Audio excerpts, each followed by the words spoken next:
I'm very happy to have you. You guys are doing some very interesting investments in the pedal world. That is correct. Yes, we have been very active across a number of verticals in that space in the past. Well, basically the past 18 months. My involvement with Epic now has been about a year. Um, and we are looking forward to opening our first actual facilities in Charlotte next month, Charlotte, North Carolina. And then we have a slew of them opening thereafter. So exciting times. I'm Bainton from Epic Pedal, who's the COO, and they're heading up some very interesting investments in the pedal world, very exciting across the board, primarily in the US.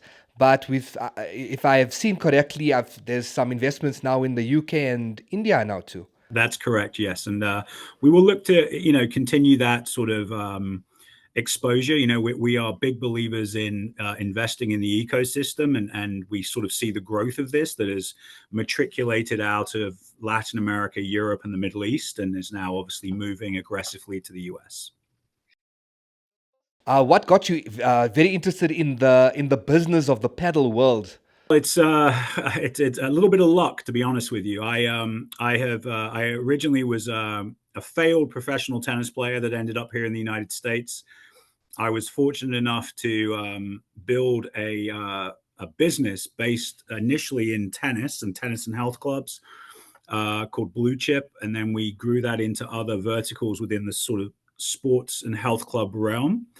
And to cut a very long story short, back in 2022, I also moonlight as a professor at and run the sports management program at Marymount University in Arlington, Virginia, right on the footsteps of Washington, D.C., and started to get approached by some Middle Eastern students that were in my class about, hey, do you know about paddle? And I was originally from England, so I knew more than your average American, but by no stretch was a sort of a savant when it came to the sport. And this led to an introduction to a group that is Epic Paddle.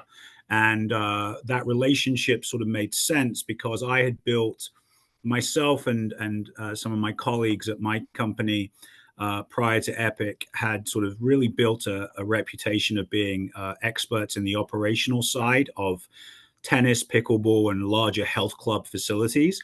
And it was a logical fit for the investors and the people behind Epic to sort of use my expertise, especially across North America, as we try to grow this sport, but also to put infrastructure in place. So here we are now over a year later, and it's been a wonderful journey, a wonderful peers at Epic. Really very fortunate to be in this situation, but I think it was a little bit of sort of someone looking down from above, putting us in the right place, right time, rather than something that was extremely strategic, if I'm being honest. So You guys are looking to build about 250 courts this year. That was something that I'd seen. How on track are you with that? well, I had to revise that. Unfortunately, we are still optimistic that we are going to be let's move that number to the end of 2026. We do in the pipeline have the ability to do that because we're attacking multiple opportunities from commercial sort of standalone facilities to universities, municipalities, existing swim racket clubs, parking lots, you name it. So our goal is really to grow what I would call with the middle class in North America. We have invested in a lot of the high end clubs that you'll be familiar with. This is public knowledge. Ultra, Paddle House, Paddle 39, to give you a few. And these, we're proud of these investments, and they're doing very well. But for us, we're trying to be in more of that sort of. I hate to use the word tier two city, but we're not trying to be in Miami, New York, places like that. We're looking for lower capex and ways to sort of get into an existing ecosystem like a university, a municipality, things of that nature, and really be have accessibility of the sport as it sort of this meteoric rise, which we believe will happen in the next few years, similar to what pickleball did out of COVID here in North America. So it's an interesting time, but I really do believe genuinely, like I said, I've been in this business for 20 years here in North America, and I saw what pickleball did, and I also saw what tennis didn't do.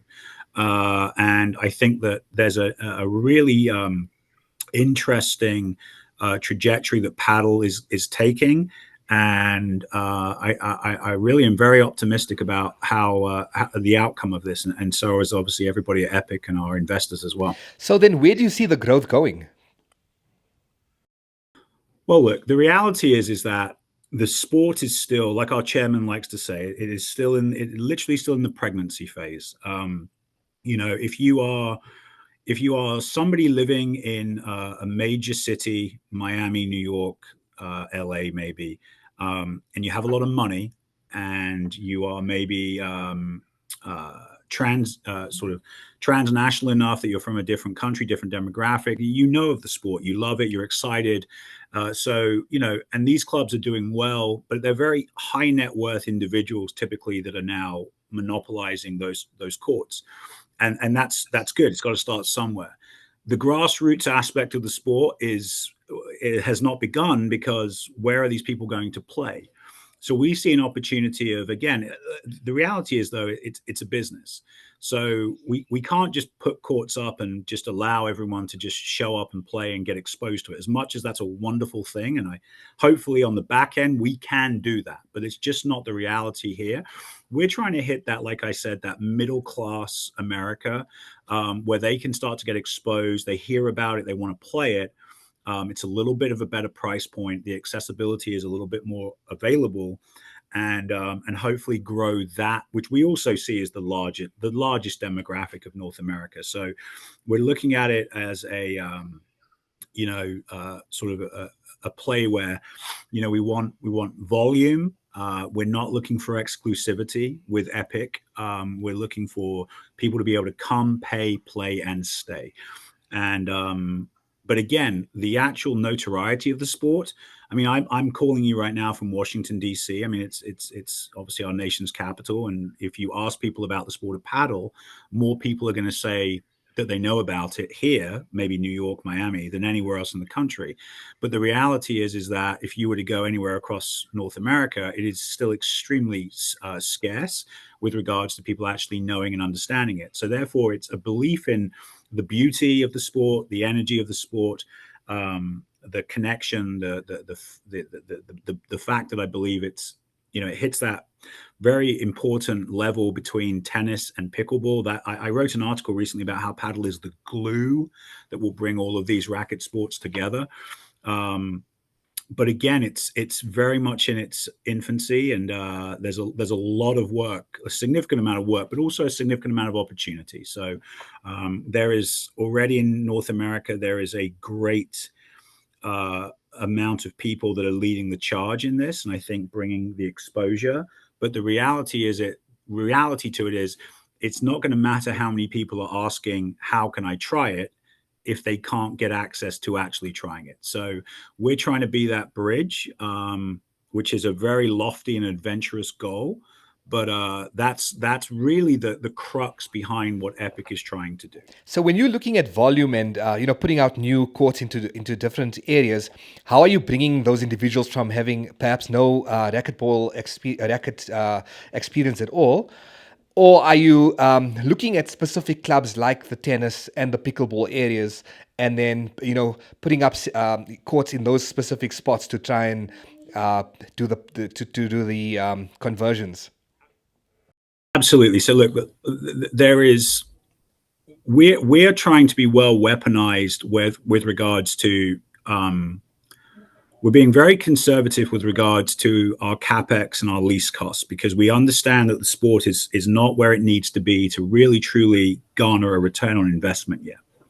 But we're putting the seeds everywhere. Now, we are absolutely, like, our club is going to open in Charlotte next month, is a facility that is built within an existing ecosystem of a swim, tennis, and pickleball club. So and Epic is also going to manage the entire ecosystem. So we have ways of how we are going to try and control and bring people to it. Now, in that situation, people who are existing tennis members, pickleball members, swim members, community members, etc., are going to see this new shiny object and they're going to want to try it. And then it's our job to cultivate them to love and grow with the sport and to, like I said, come, pay, play, and stay. I think we're about a year away still from paddle you're sort of catching fire the way that pickleball did. Again, in North America, you're seeing a lot of people from both an investment side and also from a traditional racket and sports facility side that are seeing it as the new shiny object. So there's significant investment coming. But in my 20 years of being here and also seeing and being involved in the investment that I saw with pickleball, what I like different with paddle is that you have the global investment. The investment with pickleball was domestic. It wasn't coming internationally.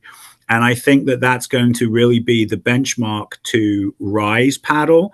But I also want to be very clear in saying that, again, I'm a tennis player. Tennis is still to this day my heart, my soul, my passion. It's given me everything I know and I have.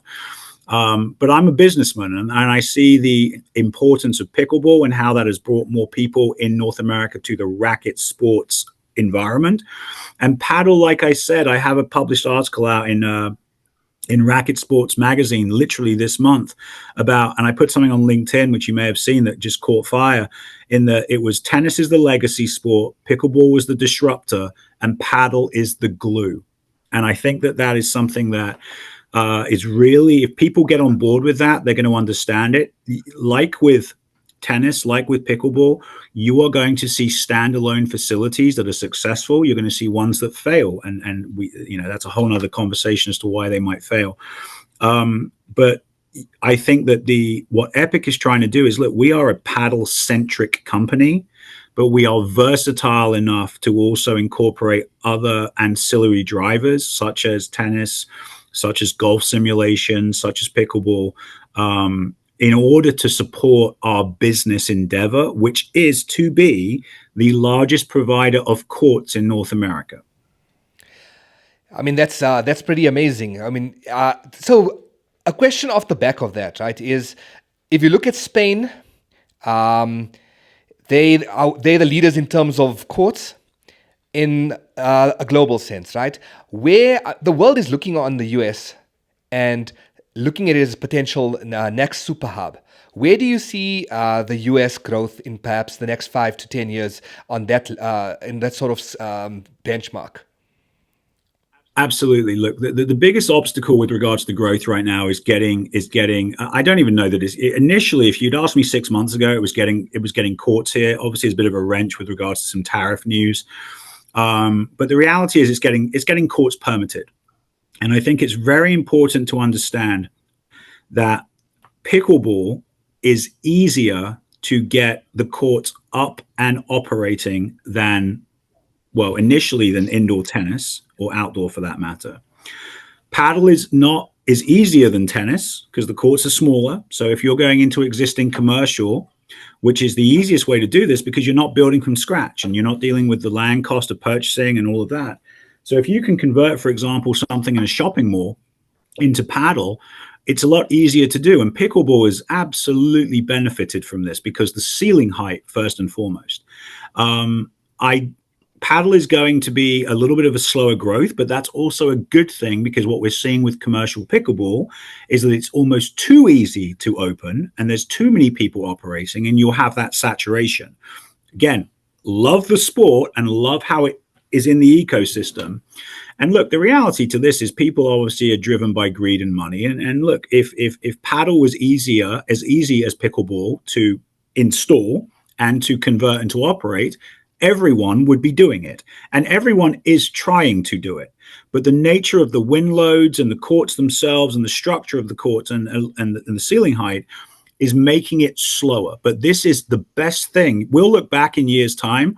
This is the best thing that will ever happen to this sport because it's going to separate a slightly slower growth trajectory is going to prove concept better. And it's also going to get those that are bad operators, just because they got a little bit of cash, from saturating the market. So where do I see this going? I think slow, steady, well-informed, good people, good quality people behind it, because you really there's no quick fix to open a paddle club in North America. You have to really want it, and you better make sure that you can provide a return to your investors. I think that pickleball, again, to be clear, I love it, I'm not hating on it, but the fact that it's a little bit of a lower benchmark to get these clubs opened and operated is not necessarily the best thing. And I saw this with tennis for 20 years in North America. The size of a tennis court, you're not converting indoor commercial real estate into tennis courts. It has to be purpose built. But there are a ton of opportunities out there. There is, again, like our chairman likes to remind us, that America is 50 countries in one. And depending on which state you go to, you're going to deal with different politics and local governance with regards to what you can and cannot do and the length of time in which you can do it. And we know that firsthand as somebody that when we're going to be open in 6 states by the end of the year.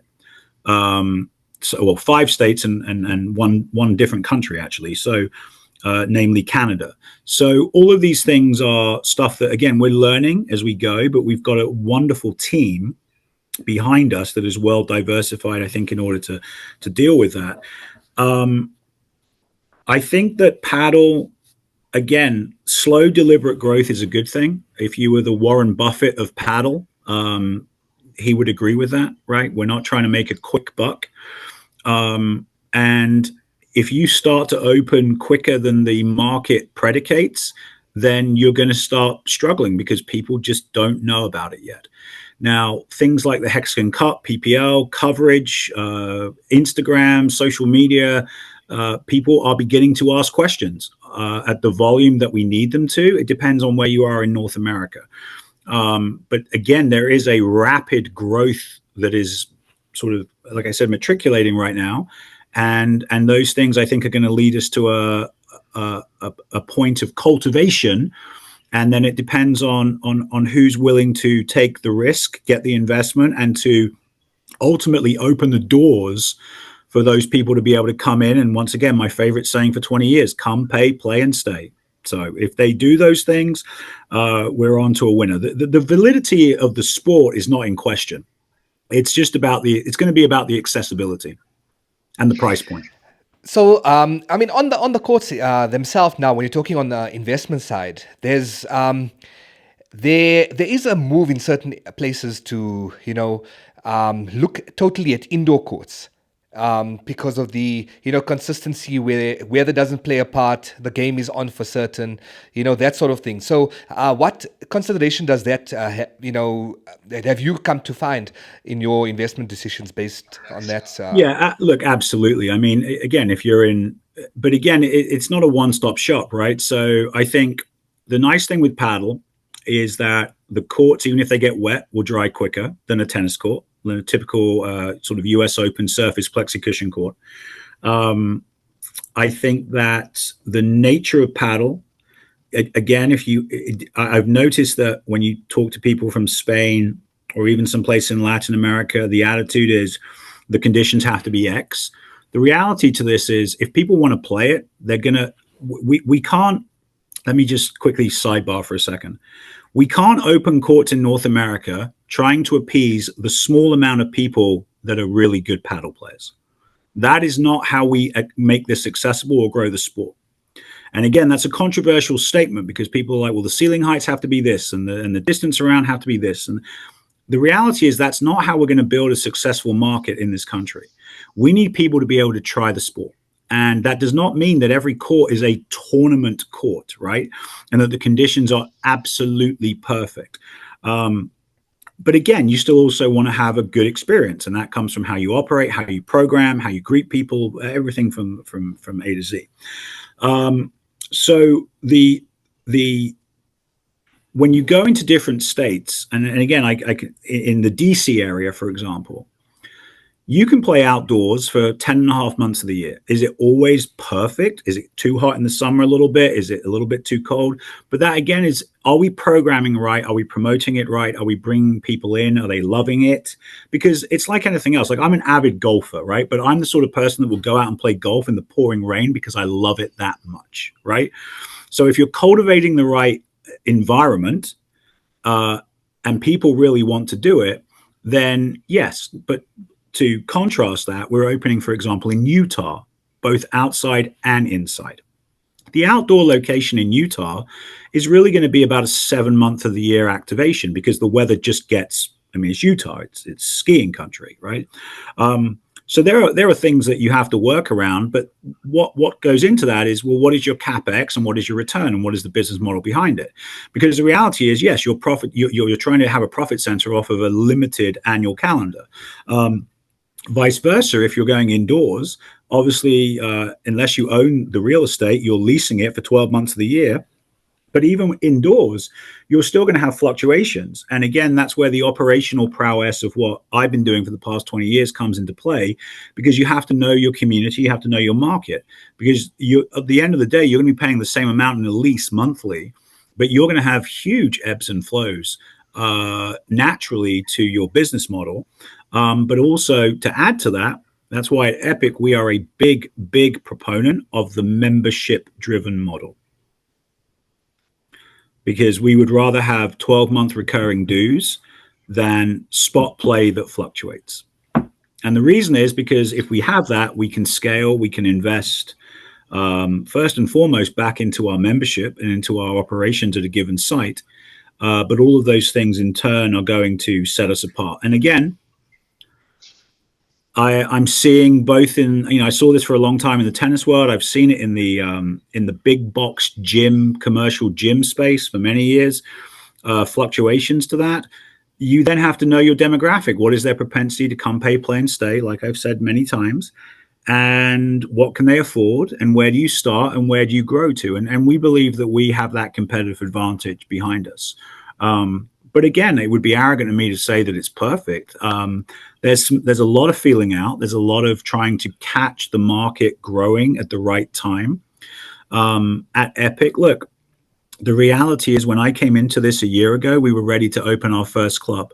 We had permitting issues that actually the location we had in place wasn't going to work for us. And initially it was very frustrating. But the best thing now, looking back, that has happened is we've let some other people be first movers. We've sat back, we've invested, and we have refined what it is that we're going to do. And now we're going to start opening. But again, I would be lying if I said that that was always by design. Initially, it was frustrating, and we were a little bit annoyed by it. But then some things, we've invested in other clubs. We've seen how people have moved, and we've observed passively in this, and sort of put together, I think, a more refined blueprint to how we want to open our own clubs. Okay, so to shift gears a little bit, some of the investments in the other countries, for example, India and the UK, as we mentioned now, what's the thinking behind that and the strategy behind that? So look, the company is a US-based company. We have, there is a decent amount of investment, and some of our executive committee that are based out of the Middle East, specifically the UAE. I'm also from England originally, and so it's a very multicultural group. So, and also one that's well diversified with regards to investments in other businesses before Padel even came around. So we have our chief investment officer has done a phenomenal job in going through. I think we have a dozen investments to this point, and we are actively involved in looking at easily 4 or 5 times as many as that. And again, but we pass on a lot. A lot of it is, it's like any other investment, I think, seeing the opportunity. I mean, India is one of the largest markets, or second, I think it's second or third largest market in the world. So why not? If the opportunity came about, that makes sense. Padel Hub in the UK, my sister and brother-in-law actually play at Padel Hub. So And we looked at them. We looked at a couple of other investments in the UK as well, but Paddle Hub were the ones that we just that was nothing more than we like what they're doing. I think they're similar to what we were trying to do. Again, like anything else, when you make an investment, you want to like the people, you want to like the what who they are, what they're about, as well as what they're proposing with regards to a financial return. So there's a lot that goes into that. But and then in the US again, it's we are easily the most diversified with regards to investing in what most people would say are our competitors, but we don't look at it that way.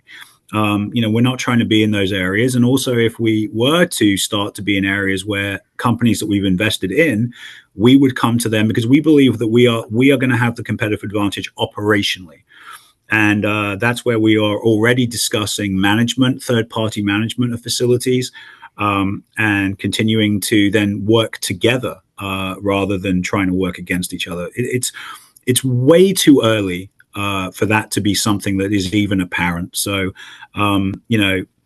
some people have questioned that. They've been like, well, hold on, why are you investing in this if you're trying to do that? But I think it just takes some explanation. I mean, why not? If it's a good investment, why are we not going to invest in it? I mean, it's logical. And we're very proud of our partners, and they have made us better and better in what we're trying to do from learning from them. And hopefully they have learned from us, and we will continue to do that unilaterally. Are there any other countries that have caught your eye in terms of the investment side? Yeah, without a doubt. I mean, we have we it's funny. I we are fortunate, and we are approached, I'm not joking, multiple times daily. Literally, it's that common with regards to product, sites, apps, tech development. So and we take that very seriously because we've worked hard to position ourselves in that. Look, the Middle East is really where this sort of venture came from. Like I said, with regards to our partners, investors, and some of our executive team that are based out of the UAE. So there's nothing direct in that area that we're looking at right now. Not to say that we wouldn't, but we invested in Tutu, which obviously is a Swedish company. Red Paddle, which is obviously got some Canadians behind it. We're going to open in Canada ourselves. So never say never. Again, it's really where the focus is now. And again, honesty is always the best policy. Like I said, we came into a year ago. I came into this with we were going to open like tomorrow, and that's taken a slightly different trajectory, which has freed up some capital for us to invest and monitor, especially the North American market. But in North America, again, we're looking to be in 6 states up to 6 states by the end of the year. And if someone comes to us with the right investment, we would definitely entertain it. So there's no limit to the countries that we want to be in. No, sorry, long-winded answer to your question, but so you've somewhat become like a Shark Tank for Padel. Well, I'm a big fan of that show, and I as I said, I teach at a university, and I reference Shark Tank all the time. Without I say all the time in my entrepreneurship class. I quote old Kevin O'Leary that without sales, you have no investment.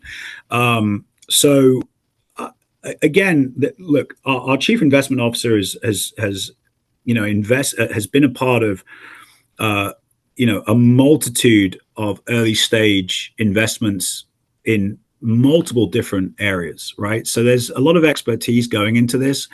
And again, that's what works well for us as a team, because I'm the sports management guy, if you will. So giving my 2 cents on how I feel these clubs are operating, what the teams are behind them, and so on. And I can speak to the tech side and the product side in Padel, because again, it's the same stuff. Not same, but similar trajectories that I've seen in other sports. But their knowledge and wherewithal and how to put these deals together obviously is invaluable. And I think to our chairman's credit is it's he's put together a very diversified but well weaponized team. So, So, what's the thinking behind the investments in the Hexagon and the Pro Paddle League, and where do you see that those two competitions going, and into the future as paddle grows Look, I mean, as look, a spectator sport? well, absolutely. I mean, look, anyone that goes and watches it, look, the reality is, and again, I have to always preface this with, again, I'm a big fan of pickleball, but paddle is a lot more fun to watch. There is just no if, ands, or buts about it.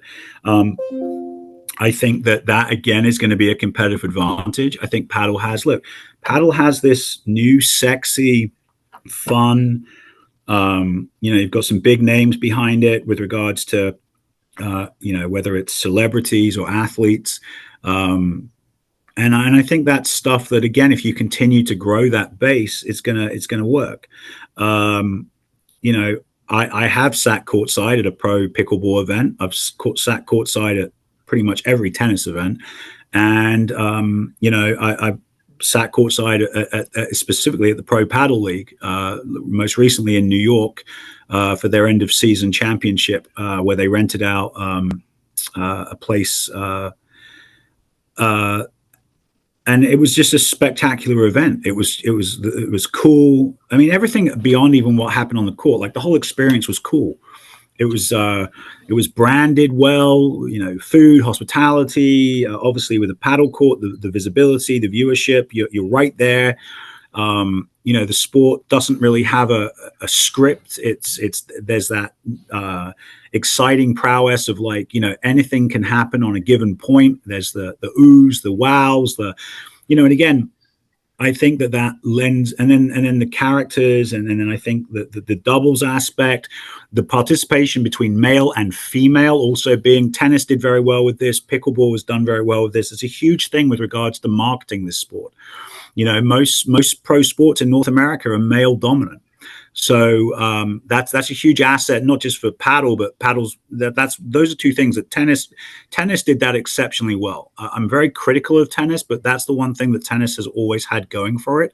So these things are going to help. I think also the fact that from the at the baseline level of playing paddle, like pickleball and like tennis. Like tennis, you can play from 3 to 103. The reality to tennis is it's not easy to engage with a partner, right? Because of the skill base of it.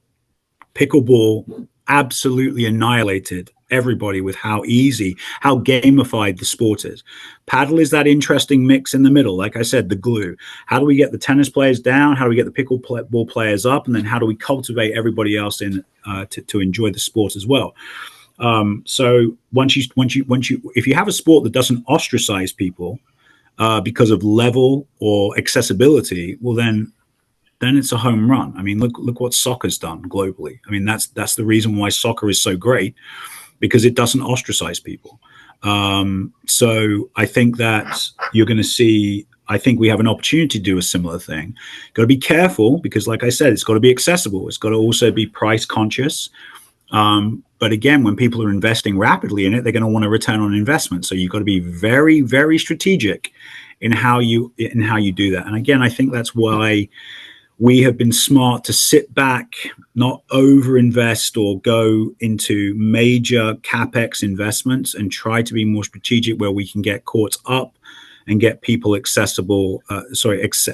being able to access them at again, I wish it was cheaper, but we're aware of how the model is going to matriculate in the next few years, and how we have to keep adding courts in order to grow the sport from a desire of it being something that's permanent and really successful. But then also, again, if the reality, I'd be lying to you if I didn't say that, again, if you're going to invest in these things, you're going to want a return on investment to grow. And the only way we can grow and to make it more accessible is to make sure that we're successful from the start. So all of those things combined are going to hopefully put us in a situation where Epic will be that dominant force. And again, so it's going back to what you said earlier. Yeah, I did absolutely claim that we were going to try and have 250 courts, and we have put the seeds in to do that. There is no doubt about it, and we are well funded that we can execute that. That's more just the reality of permitting. That's really all it comes down to. It's locations and permitting. and making sure that we do that strategically the right way. But I don't deviate from that's our goal, 250 courts. But timeline wise, 2026. We've seen a statement come out from the A1 Paddle that they're looking at getting investors to roll out from next season. Is that something you are interested in or taking a keen look at all? Yeah, look, absolutely. I mean, again, there was with our led by Left Lane Capital. Obviously, there was a $10 million round that went into the PPL, which we were a part of, adding to our initial investment. In fact, don't quote me on this, but probably about a month ago now, maybe 2 months ago. Look, if there is the opportunity to invest in a vertical that exposes the sport, then we're absolutely going to take a look at it. No if, and, or buts. Again, when you start to invest in a lot of companies, we also do have to be respectful of whether they are a direct competitor of our other investments. Of course, I would be lying to you if I didn't acknowledge that. But if it fits into our portfolio and our mission, and we feel it's not something in direct competition, then we would absolutely entertain it. And especially if it's to do with the exposure of the sport. Yeah, because I think there'll be a big void left if there's just the Premier Paddle and there's nothing, and just the FIP tours that happen, and there's nothing else at the moment. There's a high quality level of play that's just left out on a regular monthly, weekly, basis with that. But also but the desire for these platforms. I was approached literally just a few days ago about the sort of a North American semi-professional paddle league, right? All of these things are well merited, right? I would never argue with that. The problem is that you've got to make sure that the desire. So you can't put the cart before the horse, and that's where you've got to be very clever right now. Hexagon Cup, PPL. PPL is the dominant force right now in North America. We're looking to bring a team to DC. We would love to be part of bringing teams to other states as we activate those locations. It doesn't mean that there's not room for other entities, and there will need to be. But the problem is that we are generous with our investments, but we are also very strategic, and we understand that if we're going to be able to invest, we have a strict responsibility to our investors. Otherwise, like anything else, that investment dries up and the sport just becomes yesterday's news.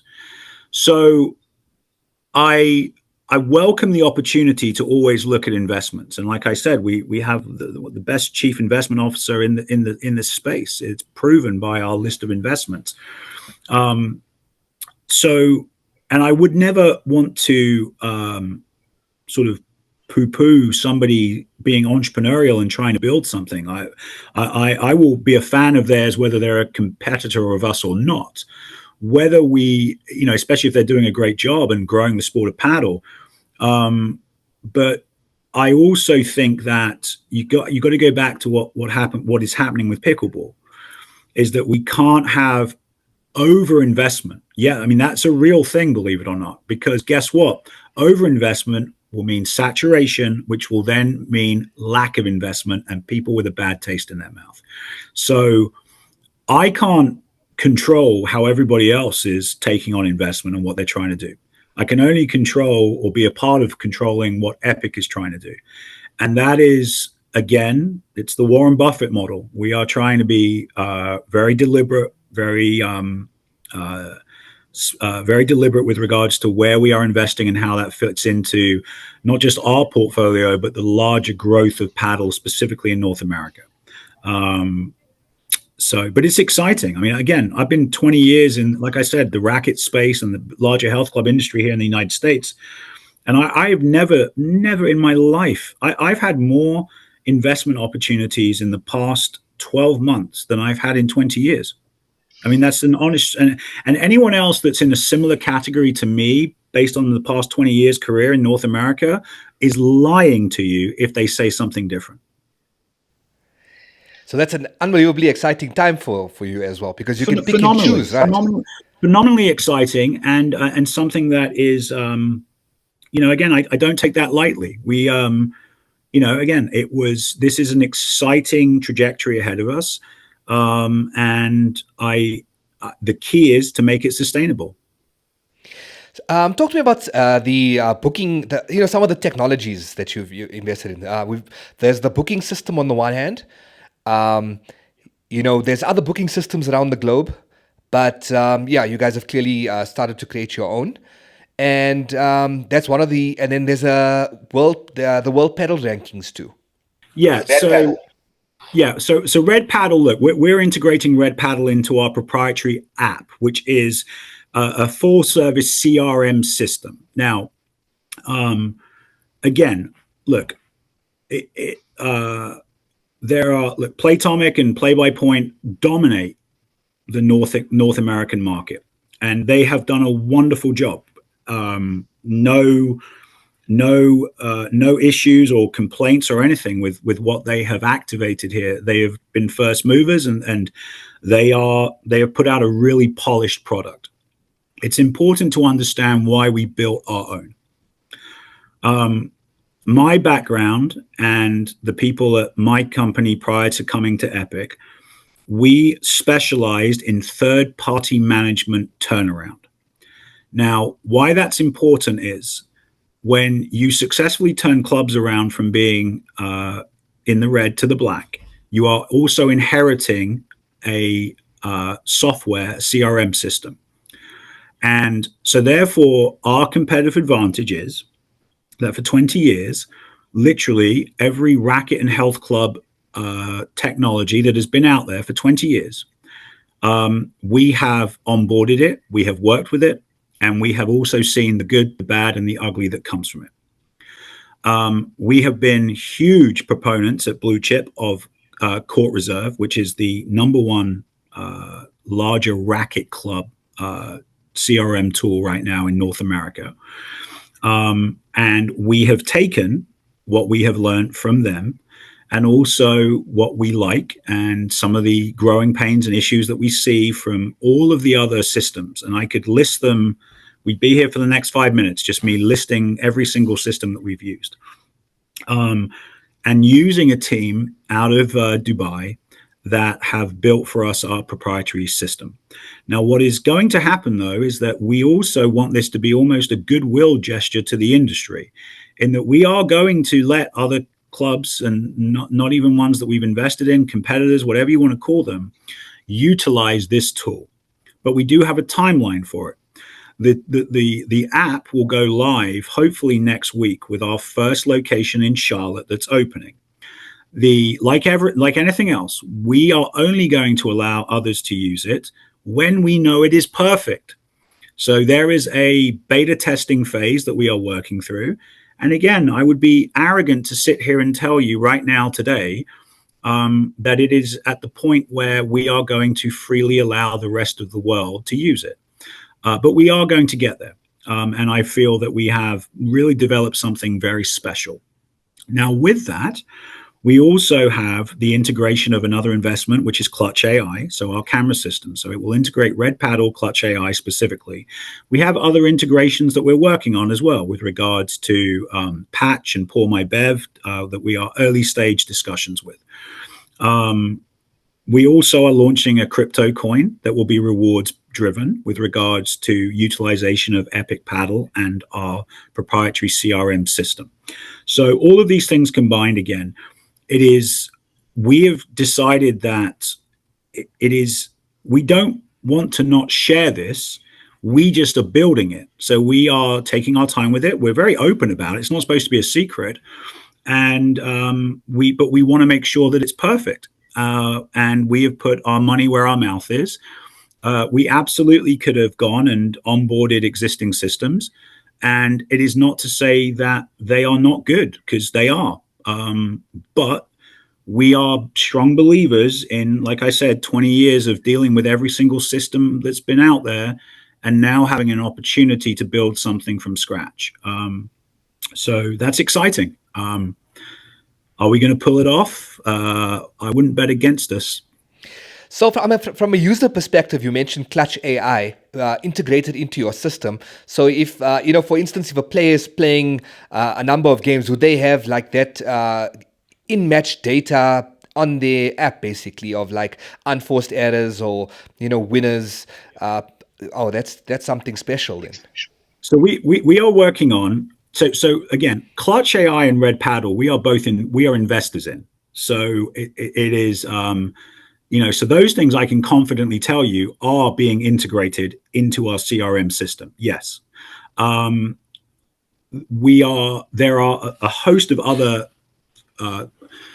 sort of commercial elements that we want to have integrated into it.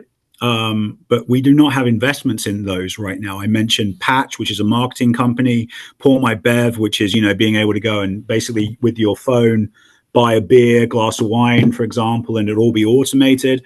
So we are in discussions with seeing if we can get those integrated as well. But again, if we also might just create our own. This is for us. This is we've committed to this initial investment to build the system, and what again allows us to have a competitive advantage is that if there's a product out there that we like, we are not against bringing them on as a partner, maybe making an investment, or if it's viable, why not just have our own team build it themselves? So now again, I'm sort of the one talking to you about that as the chief operating officer, but I'm not a programmer. We've got a great team called MVP, like I said, out of the UAE doing this for us. And if it's feasible, if it makes sense financially, then the more that we can add to our CRM system, the more application that's going to have for the consumer. And again, we look forward to continuing to add to that. So is basically you were saying about NFTs and crypto. Is that's obviously for a certain niche, but then clearly it makes the product more interesting to a larger number of people than overall.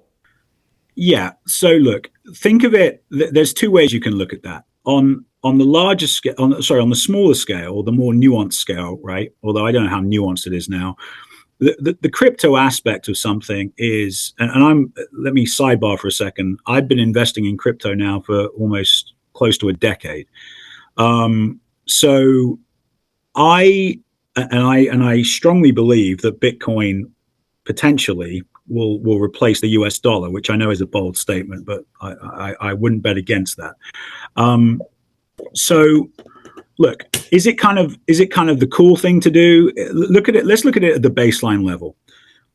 We want to have a community where people are able to utilize the technology without laying cash down, without the credit card charges, to be able to get rewards. I think that's probably the baseline level of where you got to look at this, right?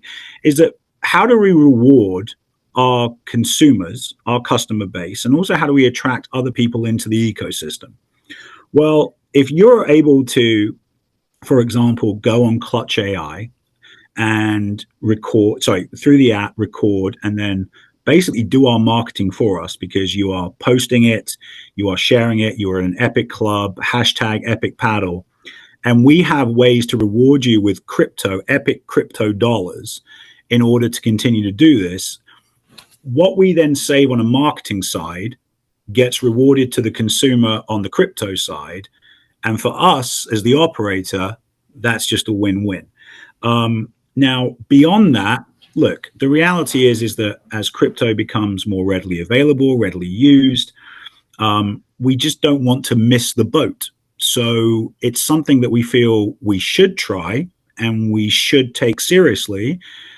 Where that end game is, I would be, again, naive to tell you, even as the COO, if I had a clear understanding of that.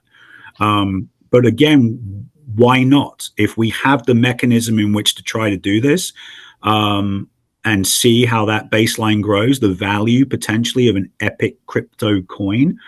And especially if there's value to it. I mean, we've seen, I mean, when it comes to meme coins, I mean, you see people make a fortune and lose a fortune. What if we have coins with actual value, right?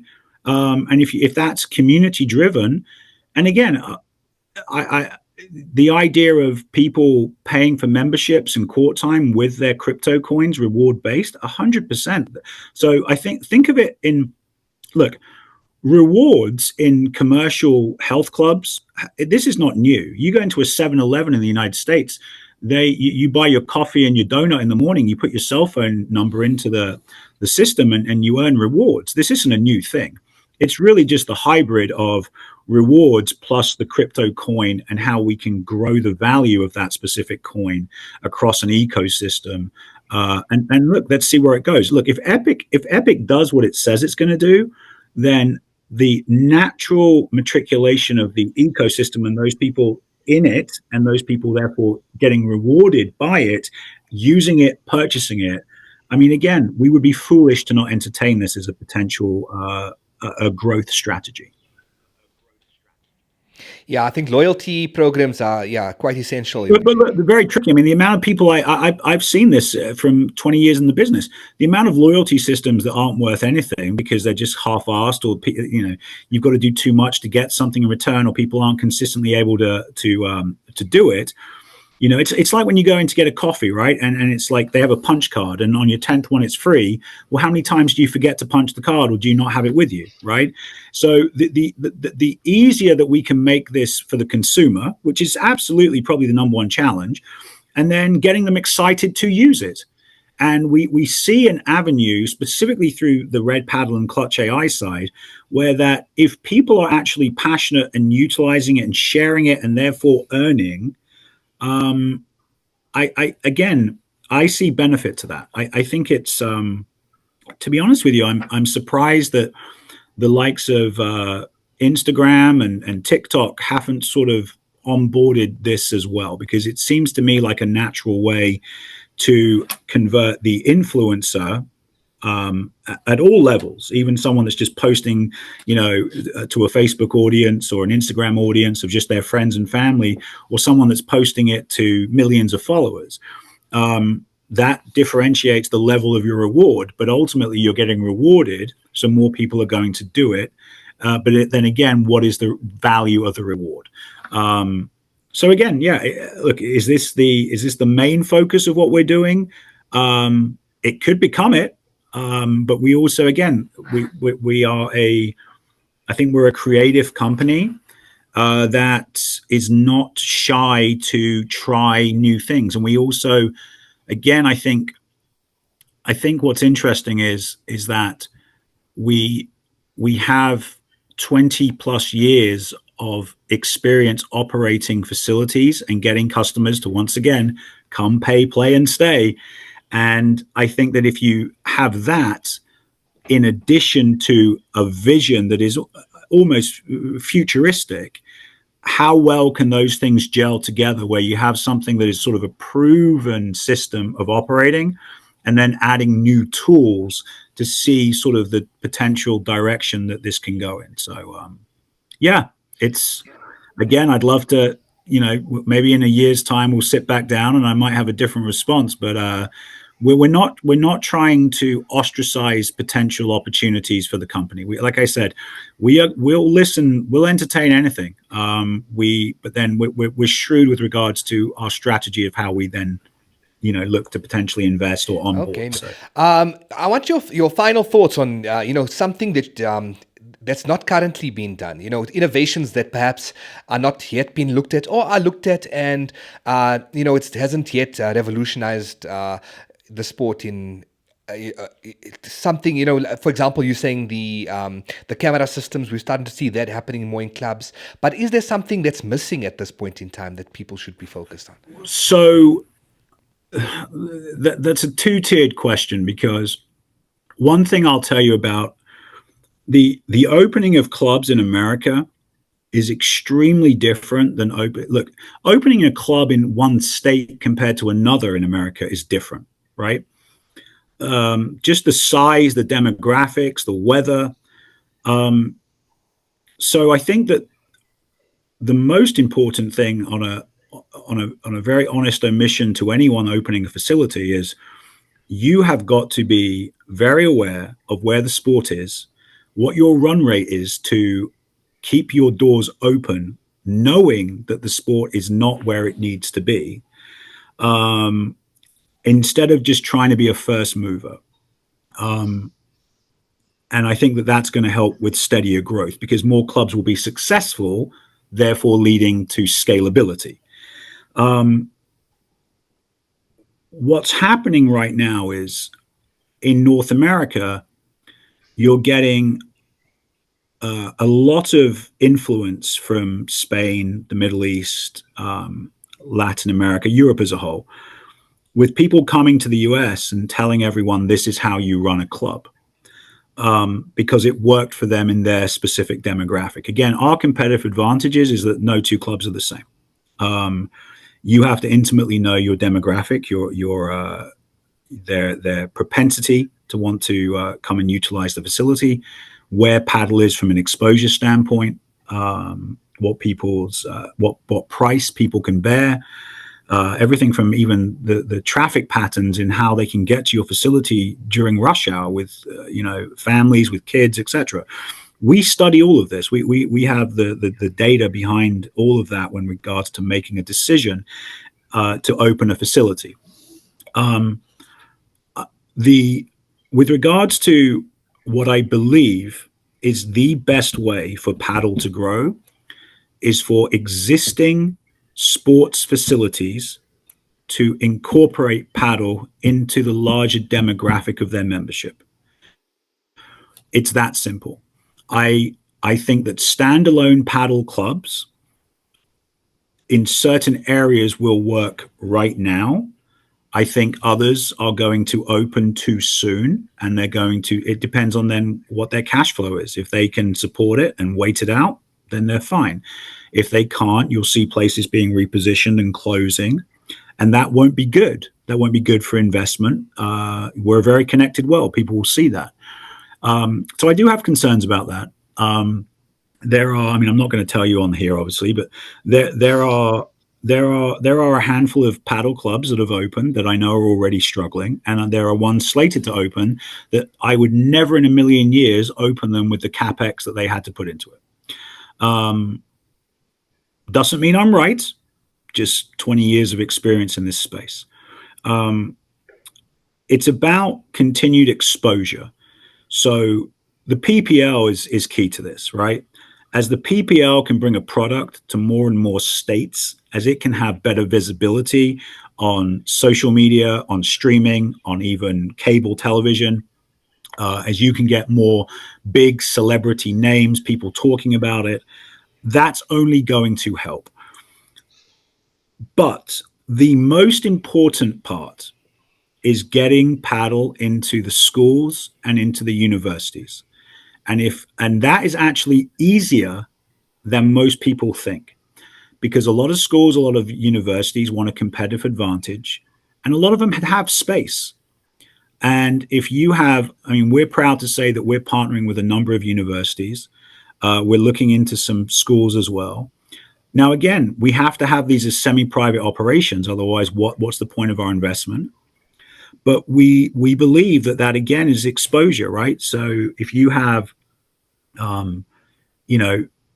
kids and young professionals that are using, sort of having the accessibility to play, and especially at the right price point, they're telling their friends, their families, it's the same thing. And that's the troubling part with Padel, is how are we going to get the volume of courts needed, and where is that fine line between having enough courts? Because the problem is that if you're somebody that today says, you know what, I want to go try Padel this weekend, and you can't, you might never say it again.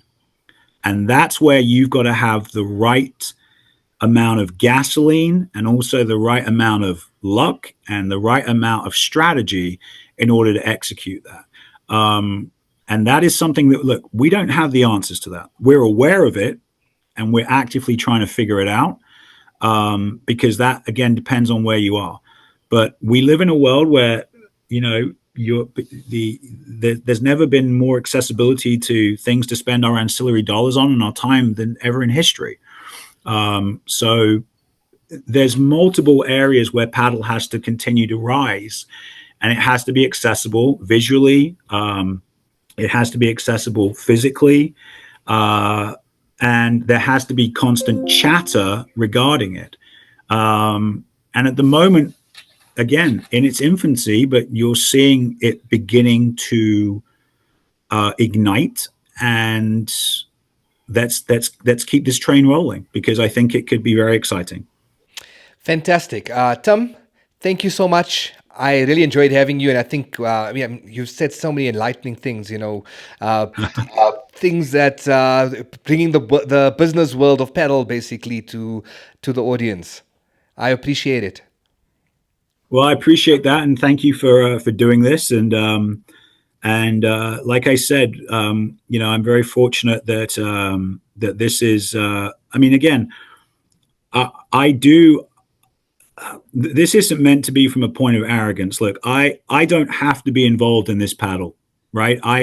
I'm fortunate enough that this wasn't something I had to do, but my God, am I happy it's happened, because I really do believe what I stated at the start of this, and I've got published stuff about it, is that, remember this, my last takeaway, that tennis is the legacy, pickleball was the disruptor, and paddle is the glue, right? And the most important thing is that I really do believe that for paddle to really integrate, you have to focus on an entire racket ecosystem, right? Not just looking at each sport as competitive. Like, I don't buy into this, oh, I play this, I play that. I'm a businessman, right? How do we put this all into a larger silo, one silo, where it is so investable that it doesn't matter whether you're a pickleball enthusiast, a paddle, a tennis, a squash, whatever, everyone is killing it. And also, most importantly, more people are able to access all of these sports in order to just have a wonderful time and spend their money and get the health and wellness and social benefits from it. So it's a win-win for everybody. Thank you so much, Tim. Thank you so much. Have a good one.